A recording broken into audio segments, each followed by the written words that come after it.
Hello, my name is Paul Mauro, and this is my lovely wife. I'm Pat Mauro. This is a direct submission. There's no agency involved. We live in Long Beach, Long Island, Non-union, and we are available on May 19th and 20th.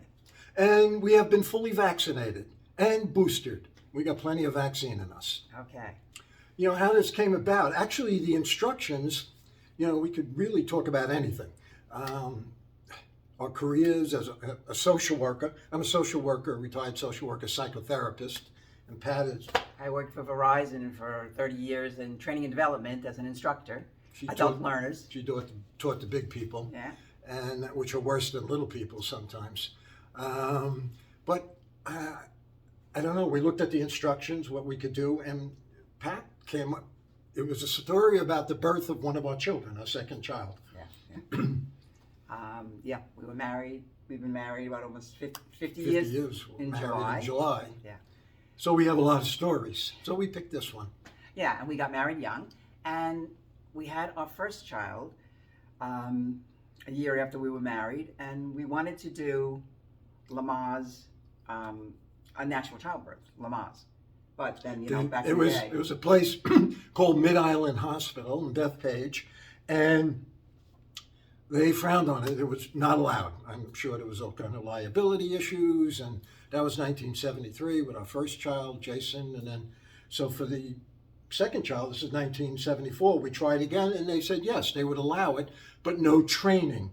We had to find a nurse. We found a nurse, and with a group of people, we did the Lamaze training in our home. It was like being in the underground somewhere, secretive, Yeah, the thing about it for me was that the first child, I went into the hospital, pregnant woman, and I came out a mother. And I felt like I missed something in between. So this was a great opportunity for us to do the natural childbirth. So we were, really happy about that. And we certainly didn't miss anything on this because once Pat was ready, we went into the hospital, and the labor lasted 22 hours.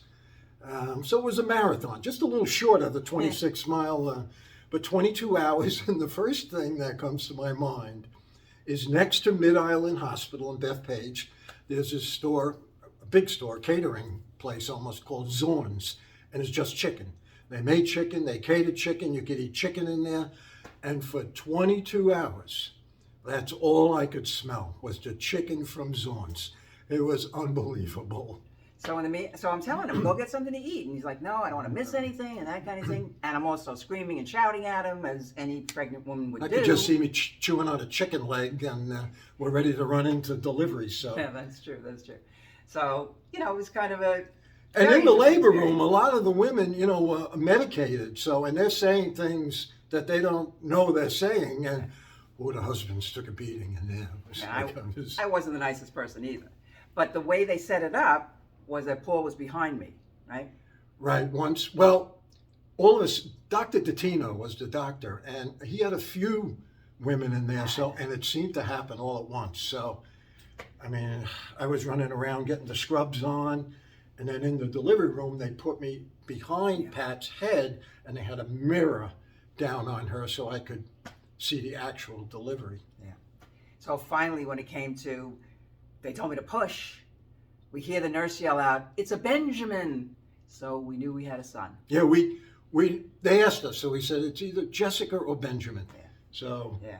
So we knew. It became a Ben. Yeah. It was. And then I was supposed to go home, and it ended up I was going home on Thanksgiving, which I was thrilled about because I was not going to have Thanksgiving dinner in the hospital when I could go home and have it with my parents and my family. So I forgot about this, and Pat had called me from the hospital because it seems I overslept.